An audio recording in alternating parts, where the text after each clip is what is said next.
लाडकी बहीण योजनेच्या लाभार्थ्यांसाठी महत्त्वाची बातमी समोर येत असून जानेवारी महिन्याचा हप्ता मिळण्याची तारीख समोर आली आहे।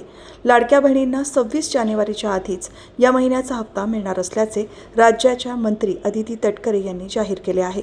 यासंबंधी माहिती देताना अदिती तटकरे म्हणाल्या की 26 जानेवारीच्या आधी जानेवारी महिन्याचा लाभ मिळेल असा प्रयत्न सुरू आहे।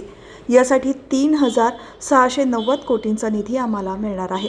अर्थसंकल्पावेळी ही महिलांना लाभ कसा मिळेल याची तरतूद आम्ही करणार आहोत। अदिती तटकरे म्हणाल्या की आम्ही फेब्रुवारीचे नियोजन सुद्धा करत आहोत। लाडकी बहीण योजनेचा लाभ आम्ही 2,46,00,000 महिलांना दिला।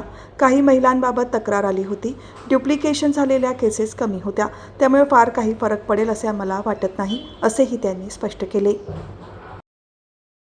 या महिन्याचा जो लाभ आहे हा त्याच्यातून वितरित होणार आहे।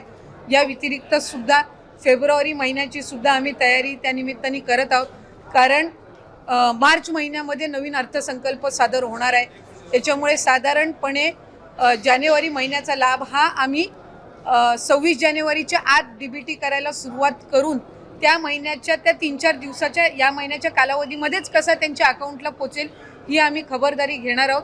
फेब्रुवारी महिन्याचं नियोजन सुद्धा आम्ही त्या पद्धतीनं करत आहोत आणि अर्थसंकल्प सादर झाल्यानंतर त्यावेळेला सुद्धा प्रत्येक महिन्यामध्ये कुठेही खंड पडता कामा नये या पद्धतीची आम्ही उपाययोजना विभाग म्हणून घेत आहोत।